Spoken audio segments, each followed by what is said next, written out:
সবচাইতে বেশি জান্নাতে প্রবেশ করাবে যে আমল, বিষ্ণু বললেন, এক হচ্ছে আল্লাহর ভয়, আরেক হচ্ছে সর্বোত্তম আচরণ। প্রিয় ভাইরা, ইসলামের মেজাজটাকে চিনে নেন, ইসলামের এসেন্সটাকে বুঝে নেন। আমরা ভালো আচরণকে গুরুত্ব দিতে চাই না।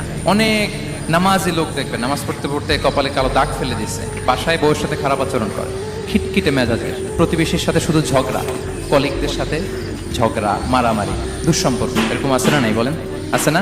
কিন্তু নামাজি, অনেক বড় হাজি, একদিনও কোরআন তেলাওয়াত মিস হয়। তো এত আবাদত করেও সে ইসলামের আসল এসেন্সটাকে ধরতে পারেন। বিষ্ণু বললেন সবচেয়ে বেশি জান্নাতে প্রবেশ করাবে যে দুটি আমল, একটি হচ্ছে তাকওয়াল্লাহ, আল্লাহর ভয়, আরেকটি হচ্ছে উত্তম আচরণ, সর্বোত্তম আচরণ। তো আমরা যেন উত্তম আচরণের অধিকারী হই, আমার স্ত্রীর সাথে যেন ভালো আচরণ করি, প্রতিবেশীর সাথে যেন ভালো আচরণ করি, ছেলে মেয়েদের সাথে যেন আমাদের অ্যাটিটিউডটা ভালো থাকে, আচরণটা ভালো থাকে, কলিগের সাথে যেন ভালো থাকে। বিশ্বনবীর আচরণ যেমন ছিল তেমন আচরণ যেন আমরা গড়ে তুলতে পারি। আওয়াজ করে পড়ুন আমিন। শুনুন, আবু দাউদের এক